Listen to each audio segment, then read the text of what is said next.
السلام علیکم لسنرز، آئیے اے میرا راحت کی جرم و سزا پر مبنی ایک پراسرار کہانی سنتے ہیں جس کا عنوان ہے درندہ۔ تو آئیے شروع کرتے ہیں۔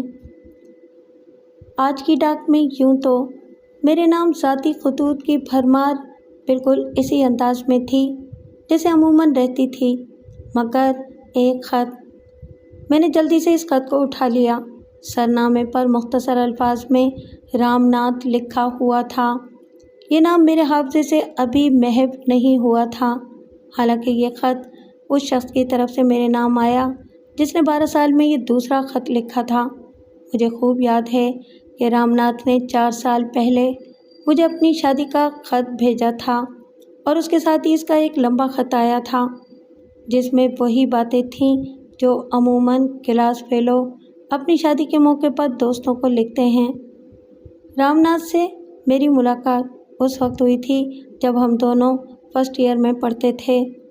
مجھے یہ سنجیدہ اور متین سا لڑکا پہلی ہی نظر میں اچھا لگا تھا، اور جب ہماری چند سرسری ملاقاتیں کالج کے علاوہ بھی ہوئیں تو ہم دونوں نے ایک دوسرے کو پسند کیا، اور پھر دوستی فروغ پانے لگی۔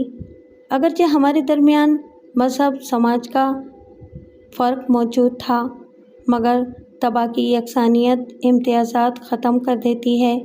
یہی حال ہمارا تھا۔ ہم آپس میں بے حد خلوص رکھتے تھے۔ BA کے بعد رام ناتھ اپنے خاندانی پیشے یعنی تجارت میں لگ گیا، لیکن مجھے چونکہ اوائل عمر سے ہی جاسوس بننے کا شوق یعنی کہ خبط سوار تھا، اس لیے MSc کے بعد میں بیرون ملک چلا گیا۔ اب میں چند سال سے ایک پرائیویٹ سراغ رساں ہوں۔ لوگ کہتے ہیں کہ میں اپنے پیشے میں بہت کامیاب ہوں، حالانکہ میں سمجھتا ہوں کہ ابھی میں سراغ رسانی کی ابجد سے بھی نابلد ہوں۔ شاید آپ اسے منکسر المزاجی پر محمول کریں۔ رام ناتھ کا خط اتنے دن بعد آیا تھا، اس لیے اولیت اسی کو دی گئی۔ مختصراً مگر پراثر تحریر تھی۔ اس نے لکھا: پیارے منصور، اس خط کو دیکھتے ہی لکھنؤ آ جاؤ، تمہاری بھابھی کل سے غائب ہے۔ میں نے کئی بار اس مختصر تحریر کو پڑھا، پھر اپنے پرانے دوست کی مدد کے لیے دل کو مجبور پا کر میں نے اسی وقت ایئرپورٹ فون کیا۔ معلوم ہوا دوپہر کی فلائٹ سے سیٹ مل سکتی ہے۔ میں نے روانگی سے پہلے سیکرٹری کو خاص ہدایات دیں اور 2 بجے کی پرواز سے لکھنؤ روانہ ہو گیا۔ رام ناتھ مجھے ایئرپورٹ پر نہیں ملتا بھی کیسے، کیونکہ میں بس یوں ہی چل دیا۔ جب ٹیکسی ڈالی گنج میں ایک عالیشان مکان کے سامنے رکی تو کچھ دیر کے لیے میں اپنے دوست کی ترقی پر حیران رہ گیا۔ پھاٹک پر بوڑھا چوکیدار موجود تھا۔ وہ میرا کارڈ اندر لے گیا، اور پھر 2 منٹ کے بعد میں نے دیکھا رام ناتھ ننگے پاؤں بھاگا ہوا باہر کی طرف آ رہا تھا۔ ہم دونوں کافی عرصے بعد ملے تھے، مگر خلوص میں اب تک کمی نہیں آئی تھی۔ ہماری ملاقات اس وقت کافی جذباتی ہو گئی تھی۔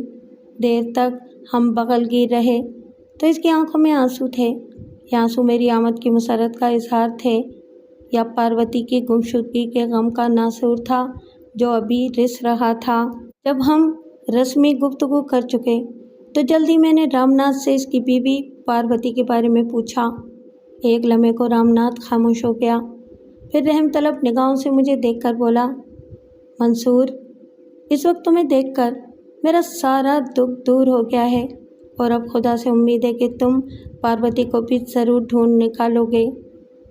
مگر رام ناتھ، میں نے ٹوکا، تمہیں مجھے شروع سے بتانا ہوگا، اس وقت سے جب سے کہ تمہاری شادی پاروتی سے ہوئی تھی۔ رام ناتھ نے جذباتی لہجے میں کہا: 4 سال پہلے میری شادی پاروتی سے ہوئی تھی۔ میں نے پاروتی کو خود ہی پسند کیا ہے، چونکہ ہمارے شہر میں دسہرے کے موقع پر دور دور سے لوگ آتے ہیں، اور بہت سے رشتہ دار اسی زمانے میں ایک دوسرے کے یہاں آتے ہیں، تو بہت سے رشتے بھی اسی زمانے میں طے پا جاتے ہیں۔ اس دن جب ڈولے نکل رہے تھے، ایک جلوس میں پہلی بار میں نے پاروتی کو دیکھا۔ 15 برس کی وہ ایک درمیانی قسم کی لڑکی تھی، نہ بہت زیادہ حسین تھی، نہ بدصورت، جسمانی اعتبار سے بھی اسے پسندیدہ کہا جا سکتا تھا۔ لیکن مجھے وہ کیوں پسند آئی جانتے ہو؟ ہلکے نیلے رنگ کا بلاؤز اور سفید ساڑی باندھے ہوئے تھی، اس نے بالوں کو یوں ہی سمیٹ کر ربن سے باندھ رکھا تھا۔ میرے تصورات میں ایک ایسی ہی لڑکی کا نقشہ تھا۔ پاروتی میرا آئیڈیل تھی۔ میں نے کوشش کر کے اس کا نام پتہ دریافت کر لیا اور یہ بھی معلوم ہو گیا کہ وہ کہاں ٹھہری ہوئی ہے۔ اسی رات میں نے ماتا جی کو ساری بات بتا دی۔ وہ میرے بیاہ کے لیے بڑی بےقل تھیں۔ میرے منہ سے اس بات کو سن کر ان کی خوشی کا ٹھکانہ نہیں رہا۔ اس رات پتا جی کو انہوں نے ہموار کر لیا۔ دوسرے دن الصبح ماتا پتا اسی ہوٹل میں جا تھمکے جہاں پاروتی اپنے والدین کے ساتھ ٹھہری ہوئی تھی۔ الغرض سلسلہ شروع ہو گیا۔ وہ لوگ جاتے وقت رشتہ طے کر گئے اور پھر اسی سال ہماری شادی ہو گئی۔ تمہیں یاد ہوگا منصور، میں نے تمہیں اپنی شادی میں بلایا تھا مگر تم نہیں آئے۔ یہ شکایت بہرحال تم پر ڈیو ہے۔ پھر وہ اپنی بات جاری رکھتے ہوئے بولا، شادی کے بعد پاروتی سے مجھے عشق ہو گیا۔ چونکہ اب تک میں نے اس سے جو امیدیں وابستہ کی تھیں وہ ان سے کہیں بہتر ثابت ہوئی تھی۔ وہ ایک مکمل عورت ہے میرے دوست۔ کل سے پہلے میری زندگی قابل رشک انداز میں گزر رہی تھی۔ ہم صحیح معنوں میں ایک دوسرے کے رفیق تھے، مگر کل جب میں سو کر اٹھا تھا تو ایک طویل سانس لے کر میں نے کہا، تو پرسوں رات کسی وقت پاروتی کو اغوا کیا گیا ہے؟ ہاں منصور، اور میری وفادار بیوی آسانی سے ان کے ہاتھ میں نہیں آئے گی۔ بہت ممکن ہے کہ ظالموں نے اس کے احتجاج سے تنگ آ کر اس کا کام تمام کر دیا ہو۔ رام ناتھ پھر سے رونے لگا۔ میں نے اس کی توجہ ہٹائی۔ رام ناتھ، یہ سچ ہے کہ واقعہ بڑا ہی بھیانک اور تکلیف دہ ہے، مگر سب سے کام لوگے تو کوئی راستہ نکل سکے گا، اور میں یقین سے کہہ سکتا ہوں کہ ہم ضرور کسی نہ کسی نتیجے پر پہنچیں گے۔ پھر میں نے ایک سوال کر ڈالا، تم یہ کیوں کر کہہ سکتے ہو رام ناتھ کہ پاروتی کے ساتھ اغوا کے وقت زبردستی یا دوسرے لفظوں میں تشدد کیا گیا ہے؟ میری بات کا جواب اس نے فوراً ہی نہیں دیا۔ رام ناتھ 1 منٹ کے لیے اندر گیا اور جب واپس آیا تو اس کے ہاتھ میں ایک زیور تھا۔ یہ ایک ٹاپس تھا، صرف ایک، اور کئی جگہ سے خم کھایا ہوا ٹاپس میرے ہاتھ پر رکھ کر رام ناتھ نے کہا، منصور، صبح کو یہ ٹاپس پاروتی کے بستر پر ملا تھا۔ اس کے علاوہ بستر کی شکنیں، ٹوٹے ہوئے بال وغیرہ میری بات کا ثبوت ہیں۔ غالباً آپ لوگ ایک ہی جگہ سوتے تھے؟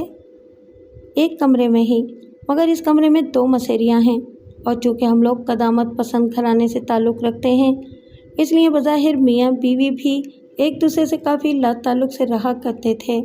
ہماری مسیریوں کے درمیان 4 فٹ کا فاصلہ رہتا تھا۔ چونکہ اب موقع واردات دیکھنا بھی ضروری تھا، میں رام ناتھ کے ساتھ اس کی خوابگاہ میں داخل ہوا تو پتہ چلا کہ تمام سامان جوں کا توں رکھا تھا۔ کافی سمجھدار ہو۔ میرے بارے میں کیا تمہیں یقین تھا کہ میں جلدی آ جاؤں گا؟ کیوں نہ یقین ہوتا، جبکہ میں کالج میں تمہاری عادت و اطوار کا بغور مطالعہ کر چکا ہوں۔ میں نے اندر داخل ہو کر گہری نظر سے چاروں طرف دیکھا اور پھر ہنس کر بولا، رام ناتھ، ہم کافی دنوں سے الگ ہیں، پھر تمہیں کیسے علم تھا کہ میں تمہاری مدد کو اتنی جلدی پہنچوں گا؟ پھر میں یہ فرض کر کے کہ پاروتی کو اغوا کیا گیا ہے رام ناتھ سے ضروری سوالات کرنے لگا۔ رام ناتھ نے میرے سوالوں کے تسلی بخش جوابات دیے۔ پھر میں نے چند ایسے سوال بھی کیے جو یقیناً ایک شوہر کی حیثیت سے رام ناتھ کو پسند نہیں آئے ہوں گے۔ اب وہ میری مجبوری کو سمجھ رہا تھا۔ میں کسی نتیجے پر پہنچنے کے لیے اسی طرح کوئی راہ نکال سکتا تھا۔ مجرم اپنے پیچھے کوئی نہ کوئی سراغ چھوڑ جاتا ہے، یہ ایک مقولہ ہے۔ یقین جانیے، ہم لوگوں کو ایسے ہی مجرموں سے عموماً واسطہ پڑتا رہتا ہے جو اس مقولے کو غلط ثابت کرتے ہیں۔ پاروتی کے اغوا کرنے والے بڑے چالاک قسم کے مجرم ہیں۔ کمرے میں ایسی کوئی چیز نہ تھی جس سے کسی قسم کا اندازہ لگایا جا سکتا۔ اس کے علاوہ مجرموں نے نشانات مٹا کر ہوش مندی کا ثبوت دیا تھا۔ رام ناتھ سے گفتگو ختم کر کے میں چلنے لگا تو اس نے اصرار کیا کہ میں اس کے گھر پر ہی ٹھہروں، مگر یہ بات چونکہ میرے پیشے اور اس وقوع کے مفاد میں نہیں تھی، اس لیے میں نے اسے خوبصورتی سے ٹال دیا۔ باتوں کے دوران مجھے رام ناتھ نے بتایا کہ پولیس میں بھی رپورٹ درج کرائی جا چکی ہے۔ علاقے کا تھانے دار موقع کا معائنہ بھی کر گیا تھا، لیکن سب کو یقین تھا کہ وہ لوگ کچھ بھی نہ کر سکیں گے۔ تاہم ایک قانونی فریضہ ادا کر دیا گیا تھا۔ لکھنؤ کے ایک خوبصورت ہوٹل فراز میں ٹھہرنے کے بعد میں نے اسی دن سے کام کی ابتدا کر دی۔ اب میرا رخ کوتوالی کی طرف تھا۔ کوتوال انور حسین نے تعارف کے بعد پورا تعاون کیا۔ مجھے 10 نمبر والوں کے بارے میں معلومات حاصل کرنا تھیں۔ چونکہ پاروتی کی گمشدگی ڈرامائی انداز میں ہوئی تھی، اس لیے پولیس کو کسی حد تک رام ناتھ کے بیان پر بھی شک تھا۔ ان لوگوں کا خیال تھا کہ پاروتی اپنے کسی عاشق کے ساتھ رات کے وقت فرار ہوئی ہے اور چند ایسی چیزیں چھوڑ گئی تھی جسے لوگ یہی سمجھیں گے کہ اسے اغوا کیا گیا ہے۔ یقیناً اس طرح وہ کافی دور نکل گئی ہوگی۔ میرا اب تک اس کیس کے سلسلے میں اپنا کوئی خیال نہیں تھا۔ میں اس وقت تک رائے قائم کرنے سے گریز کرتا ہوں جب تک کیس کی بنیادی حیثیت صیغہ راز سے باہر نہ آ جائے، اور اب تک میرے خیال سے یہ نقطہ حل نہیں ہوا تھا۔ لکھنؤ میں اغوا کا یہ واقعہ کافی مشہور ہو گیا تھا۔ اب تک یہاں ایک عرصے سے ایسی کوئی واردات نہیں ہوئی تھی۔ پھر رام ناتھ چونکہ ایک اعلیٰ خاندان سے تعلق رکھتا تھا، اس کی بیوی کا غائب ہو جانا کوئی معمولی بات نہیں تھی۔ میں نے محسوس کیا پولیس اپنے طور پر اس کیس میں کافی دلچسپی لے رہی ہے، مگر مجرم نہایت عیار تھے۔ اب تک پولیس والوں کے کچھ پلے نہیں پڑا تھا۔ پولیس کے رجسٹر میں اتفاق سے جتنے ہسٹری شیٹر اور بدنام لوگوں کے بارے میں ذکر تھا، ان میں کوئی بھی ایسا شخص نہیں تھا جس نے ماضی میں اس قسم کی حرکت کی ہو۔ اصل میں ان دنوں لوٹ لینا اور قتل کر دینا معمولی بات صحیح، مگر اغوا غیر معمولی بات تھی۔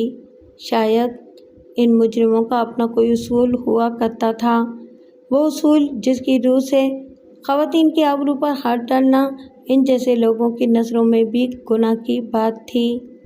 کوتوال میرے ساتھ پورا تعاون کر رہا تھا، لیکن خطرناک مجرم کو پھانسنے کے لیے اس وقت پولیس کی مدد سے زیادہ عقل کے ناخنوں کی ضرورت تھی۔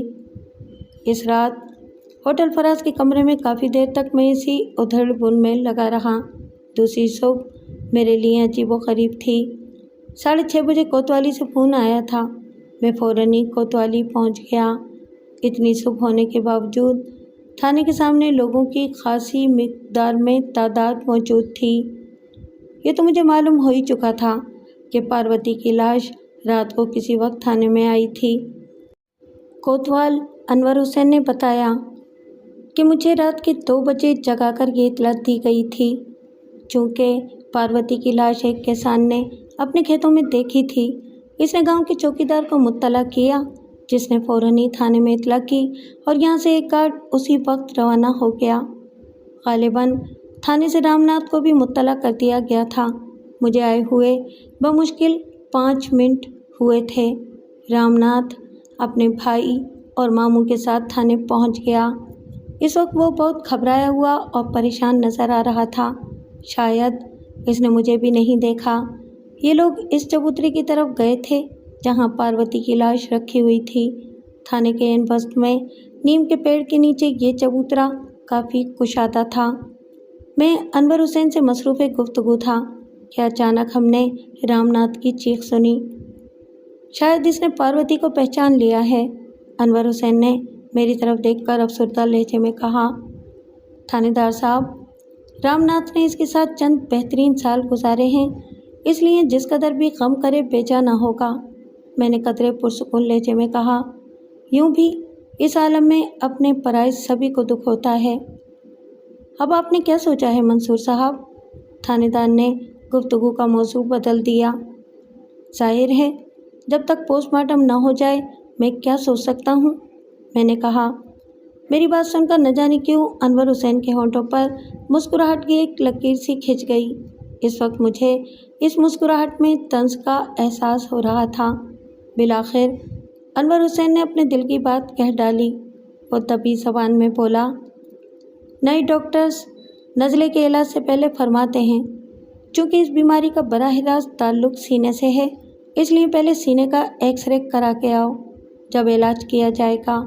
اور نئے سراغ رساں حضرات کہتے ہیں کہ پوسٹ مارٹم کی رپورٹ آ جائے تب کچھ کہا جا سکتا ہے، حالانکہ اس رپورٹ میں مجرم کا کوئی حوالہ نہیں ہوگا۔ غالباً انور نے اپنی دانش میں بہت اونچی بات کہتی تھی، مگر میں اس بچکانہ اور احمقانہ گفتگو کا کیا جواب دیتا؟ رام ناتھ اور اس کے عزیزوں نے ہر چند چاہا کہ پاروتی کی لاش کا پوسٹ مارٹم نہ کیا جا سکے۔ ان لوگوں نے ایک موٹی سی رقم بھی اس سلسلے میں بطور رشوت انور حسین کو دینی چاہیے، مگر ایک جاسوس کی موجودگی میں ظاہر ہے پولیس والے ایسی حرکت کیسے کر سکتے تھے؟ یقیناً اس وقت اس نعمت غیر مترقبہ کے ہاتھ سے نکل جانے کا غم انور کو شدید ہوا ہوگا، اور ممکن ہے کہ وہ دل ہی دل میں مجھے گالیاں بھی دے رہا ہو، مگر بظاہر اس سے سختی سے انکار کر دیا اور 10 بجے کے بعد لاش کو پوسٹ مارٹم کے لیے روانہ کر دیا گیا۔ غالباً یہ کہنے کی تو ضرورت ہی نہیں، جب تک لاش اٹھ نہیں گئی میں تھانے میں ہی موجود رہا۔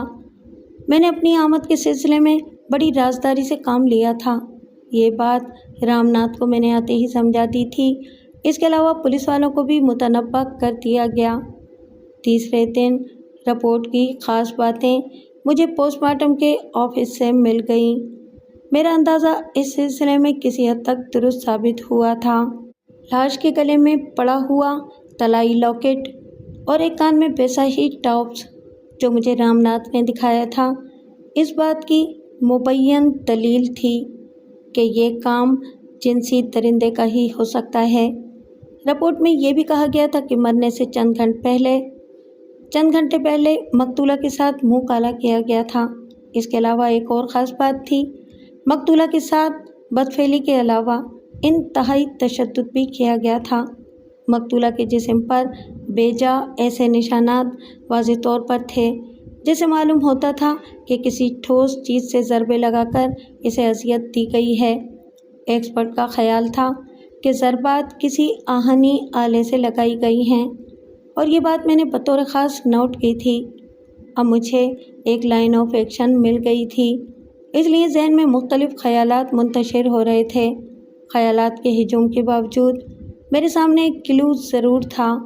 بالآخر میں نے اپنے طور پر ان لوگوں سے خفیہ معلومات حاصل کیں جو آہنی آلات کی تجارت کیا کرتے تھے، اور لوہاروں سے بھی ملا جو لوہے کے مختلف چیزیں بناتے تھے۔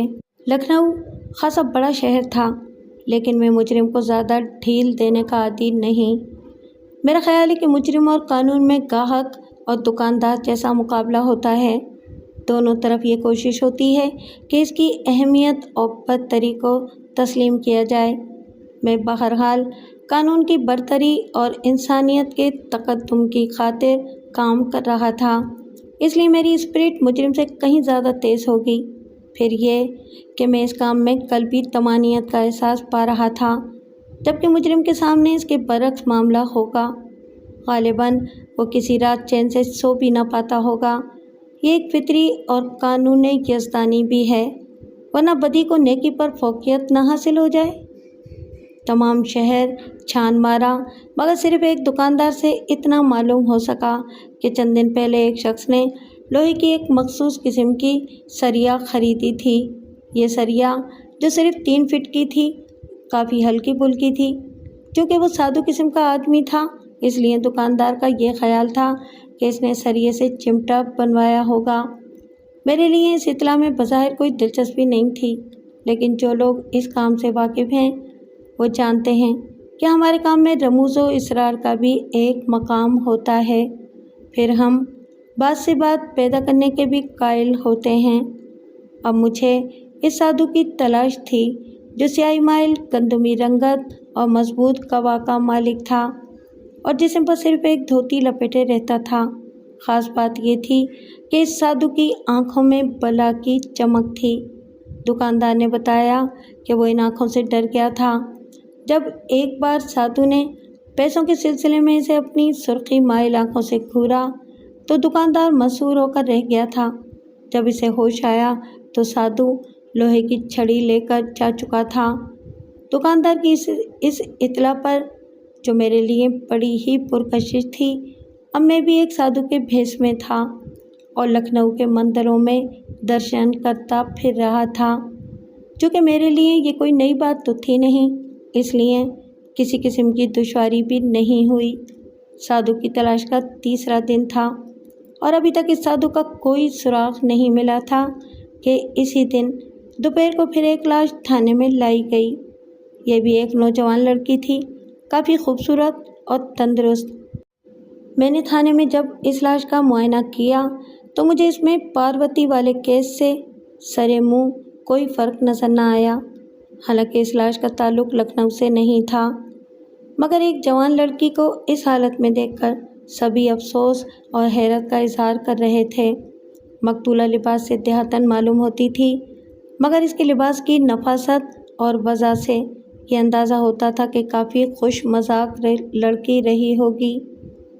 انور حسین کافی پریشان تھا اور اس کی پریشانی بھی بے جا نہ تھی۔ یہ اس کا علاقہ تھا اور اس کی ذمہ داری بھی تھی کہ ان عناصر پر کنٹرول کیا جائے جو سماج میں گندے انڈوں کی طرح تعفن پیدا کر رہے تھے۔ یہ پولیس کے علاوہ میرے لیے بھی ایک تازیانہ تھا، مجرم کی ذہانت اور ہماری بے بسی کا ایک کھلا ثبوت۔ بات اتنی آگے جا چکی تھی کہ محض مفروضوں اور اتفاقی حادثات کا بہانہ نہیں کیا جا سکتا تھا۔ پھر اس پر مستزاد یہ کہ پاروتی کی پوسٹ مارٹم کی رپورٹ جیسے ہی شو کی گئی، اخبارات والے اس شاندار خبر کو لے اڑے۔ وہ تو اس موقع کی طاق میں لگے رہتے تھے۔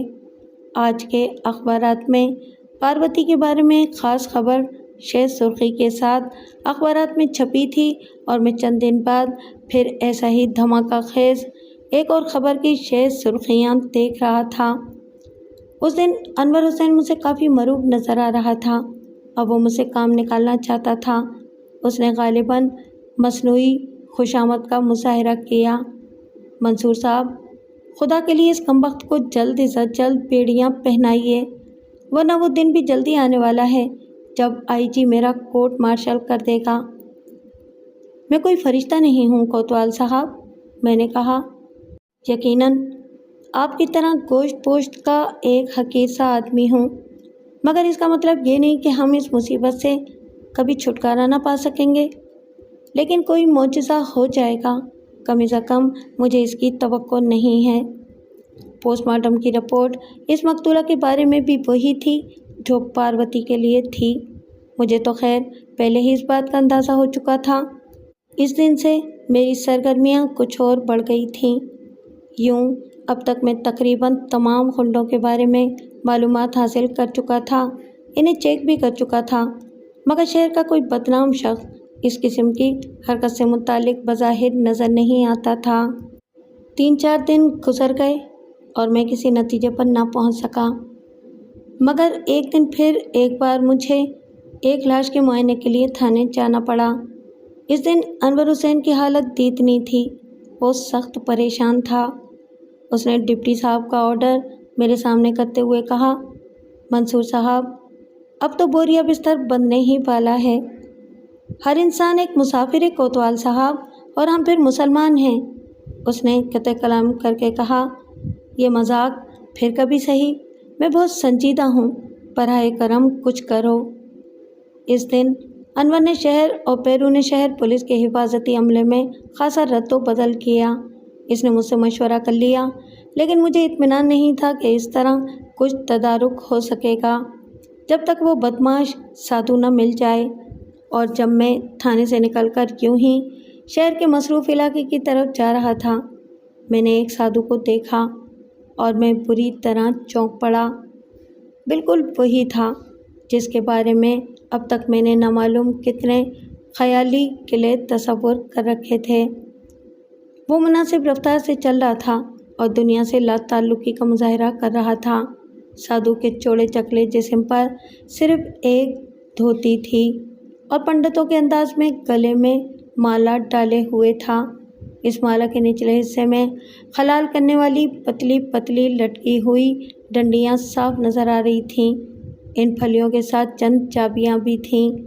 ایک سادھو جو تارک الدنیا لوگوں میں شمار کیا جاتا ہے، اس کی مالا میں ان چیزوں کا پایا جانا بذات خود ایک چونکا دینے والی چیز ہے۔ میرا اس طرف متوجہ ہو جانا بالکل فطری سی بات ہے۔ عام خیال میں یوں لگتا تھا جیسے میں نے اس عفریت پر ہاتھ ڈال دیا ہے جو اب تک صرف اس علاقے میں 3 جوان عورتوں کے ساتھ درندگی کا مظاہرہ کر چکا تھا اور خود اب تک نہایت اطمینان کے ساتھ جیل کی سلاخوں سے بچ کر مزے سے گھوم رہا تھا۔ میں نے سادھو کا تعاقب اس انداز میں جاری رکھا کہ وہ کچھ بھی نہ سمجھ سکا۔ حضرت گنج کے اس مصروف علاقے میں وہ یوں بھی میری طرف سے مشکوک نہیں ہو سکتا تھا۔ ہم آگے پیچھے چلتے رہے یہاں تک کہ وہ 4 باغ والی سڑک پر نکل آیا۔ اس اطراف میں یوں تو ٹریفک کا خاصا زور رہتا ہے مگر پیدل چلنے والوں کی کمی پائی جاتی ہے۔ میرا اندازہ کسی حد تک درست ثابت ہو سکتا تھا۔ سادھو اب اسی طرف جا رہا تھا جہاں بیرون شہر کے لیے سڑکیں ملتی تھیں، مگر کچھ دیر بعد میں یہ محسوس کیے بغیر نہ رہ سکا کہ وہ آج کسی نئے شکار کی تلاش میں ہے۔ سادھو کی بھٹکتی ہوئی چور نگاہیں مجھے بہت کچھ سوچنے پر مجبور کر رہی تھیں۔ وہ اچانک مینا بازار والی سڑک پر ہو لیا، پھر ادھر سے اس کا رخ لکھنؤ کے عالی شان ریلوے اسٹیشن 4 باغ کی جانب ہو گیا تھا۔ سادھو کافی دیر تک اسٹیشن کے مختلف حصوں میں بے مقصد گھومتا رہا۔ میرا خیال تھا کہ اس شخص کو یہاں کسی سے ملنا تھا، مگر یہ خیال بس خیال ہی رہا۔ سادھو پلیٹ فارم سے نکل کر اعلیٰ قسم کے ویٹنگ روم میں چلا گیا۔ مجھے دور ہی سے اس کی حرکات کا محاسبہ کرنا تھا، اس لیے ایک پرسکون مگر محفوظ مقام پر رک گیا۔ سادھو یک کے بعد دیگرے کئی انتظار گاہوں کا سرسری معائنہ کر کے ریلوے کی پٹریوں کی طرف نکل گیا۔ اب تعاقب کا مسئلہ بڑا گمبھیر ہو گیا تھا، مگر بہرحال اب بھی وہ نظر آ رہا تھا، اس لیے میں نے تعاقب جاری رکھا۔ اسٹیشن سے کافی دور نکل آنے کے بعد اسی جگہ تک جہاں ریلوے ورک شاپ کی بڑی عمارتیں ہیں تعاقب میں آسانی رہی، مگر بعد میں اس بات کے امکانات بہت واضح تھے کہ سادھو تعاقب کا راز پا جاتا۔ ابھی میں یہ سوچ ہی رہا تھا کہ سادھو نے پھر سے راستہ بدل دیا۔ ورک شاپ کی عمارت کے قریب سے ہی وہ گومتی روڈ کی جانب مڑ گیا۔ اس طرف مندر اور ہندو آبادی کا گنجان علاقہ قریب ہی میں واقع تھا۔ اب مجھے یہ سوچنا تھا کہ کیا یہ وہی شخص ہے؟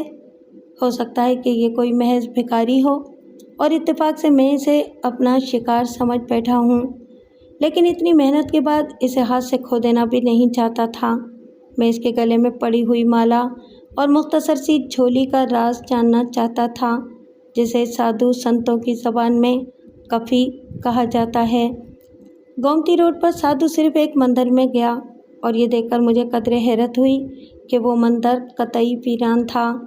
جب سادھو دروازے سے نکل کر کافی آگے بڑھا تو میں نے ایک نگاہ میں سمجھ لیا کہ مندر ویران ہے اور اس میں صرف ایک بت ہے، کالی دیوی کا۔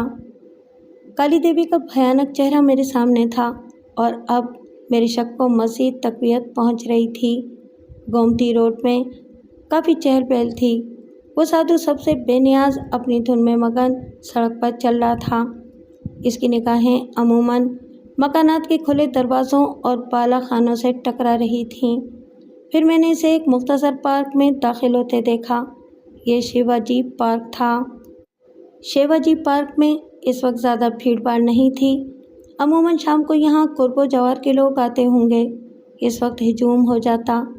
اس وقت دن کے 2 بجے تھے، لیکن موسم میں ہلکی سی خنکی اور گرمی کا امتزاج موجود تھا۔